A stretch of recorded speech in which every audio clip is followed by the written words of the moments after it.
In the time that Fortnite's been around, we've had a lot of items, so much so that some of them have been forgotten. So today, I'm going to be looking back at some of the Fortnite items that we've all forgotten about. Now before I start, I just want to say that this list is going to have no collabs. They tend to be very forgettable, and the items that they come with are even more forgettable. Like, when's the last time you guys thought about the Kingsman umbrella from Chapter 2 Season 1? Along with this, I'm probably gonna miss a lot, so if you guys think of any others, feel free to put it down in the comments below. But without further ado, let's kick it off with our first item, which is gonna be the Directional Jump Pad from Chapter 1 Season 1. Now, you guys know this bouncer, but did you guys know that there was one before it, and it only took up a quarter of the floor? There was two different types, and once used, it would either shoot you outward or upward. Just like the bouncers today, you wouldn't take any fall damage from using it, but the issue was that the item wasn't in the game for long. And the time that it was in the game was all the way back in Chapter 1, which means there wasn't a lot of people who were able to use it. Eventually, Fortnite decided to replace it with the launch pad, and it hasn't been seen in the game since. And then of course, bouncers were added later down the line, which is just a cleaned up version of this item. Up next, we had the Eye of the Storm Tracker, and this one isn't so much forgotten as it was a mistake. This item was added all the way back in Chapter 1 Season 4, and the Epic devs removed it in under 30 minutes. The way that it worked was pretty similar to the Forecast Tower from Chapter 5, except it was an item that you could hold in your hand. When picked up, it would show you exactly where the next zone would be. But people started to realize that it was probably a mistake when they saw that the icons weren't matching up. In the inventory, it looked like a backpack, but when you dropped it, it looked completely different. Now once again, this item was only in the game for about 30 minutes, and if you didn't play with it, you probably didn't even know that it existed. But that's gonna take us to our next item, which is gonna be Tents from Chapter 3.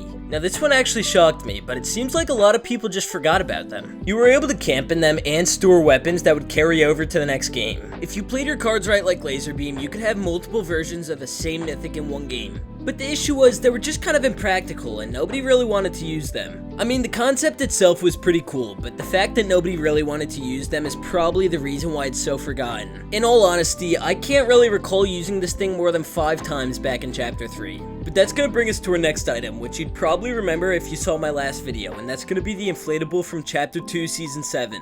Now, I'm not gonna lie, Chapter 2 Season 7 was just so hectic that there's so many items from that season that have been forgotten. And although I can make a whole nother video about the forgotten items from Chapter 2 Season 7, I think that this is the best of those items. The Inflate-a-Bull was a mobility item that when activated would inflate a cow around your character, and this cow would be able to bounce all across the map. Not only would it make you a really hard target to hit, but even when you got hit, the first shot wouldn't deal any damage to you. But once again, this season just had so many things going on that it was so hard to keep track of what was in the game and what wasn't. I mean, we had literal aliens attacking the map, and for whatever reason we get inflatable cows. And I'm not complaining, because I wholeheartedly love this item, but it just wasn't too memorable. And that's gonna take us to our next item, which is gonna be the Zapper Trap. And I'm not talking about the one all the way back from Chapter 1 Season 1, I'm talking about the one from Chapter 1 Season X. This was a trap that could be thrown on a wall and it would affect both sides of the wall. This means that if you were boxed up and somebody threw this onto your box, you were gonna get hit by it. But it took 2 seconds for the zapping to take place, and it would only do 50 damage per hit. Along with this, it would take up an inventory slot instead of the trap slot.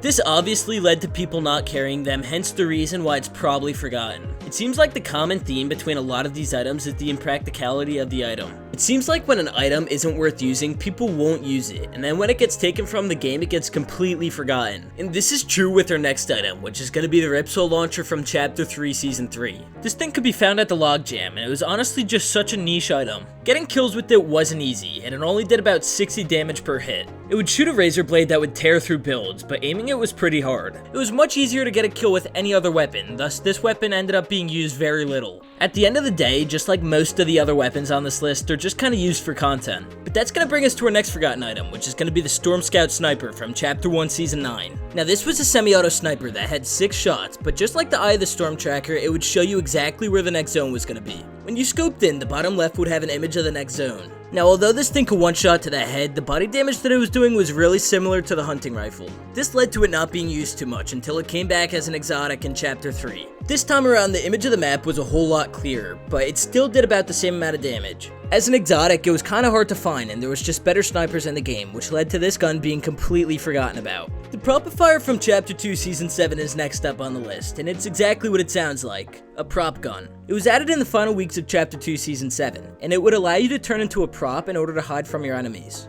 There was literally a whole roster of things to turn into, but if there's one thing that we know about props, it's that they always get found. Once again, Chapter 2 Season 7 was just so hectic that every time something new got added, it was just instantly forgot about. As soon as you changed weapons, it would kick you out of the prop, and sometimes it would randomly glitch and give away your location. The next item on the list is the only living thing on the list, and that's going to be Klombo from Fortnite Chapter 3.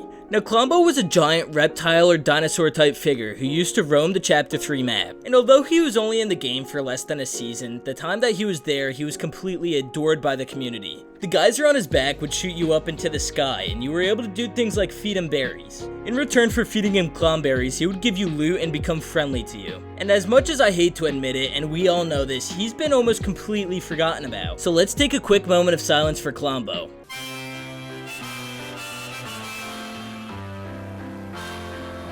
But that's going to take us to our final item on the list, and that's going to be the OG burst from Fortnite Chapter 1. Now, in the time that Fortnite's been around, the burst has taken many forms, whether it be the OG version, the FAMAS, or the AUG. But ever since the beginning of Chapter 2, the OG burst skin has been nowhere to be found. And as much as a lot of us hated this gun back in the day, I think we'd probably do anything to get it back. I don't know whether it's the nostalgia factor or what, but the sound of it was just so clean. And even though I hated it back then, I just can't deal with the burst that we have in the game right now. The OG burst skin has been forgotten, but hopefully not for long, because if Fortnite Chapter 1 lives up to its expectations, I think we're all in for a ride.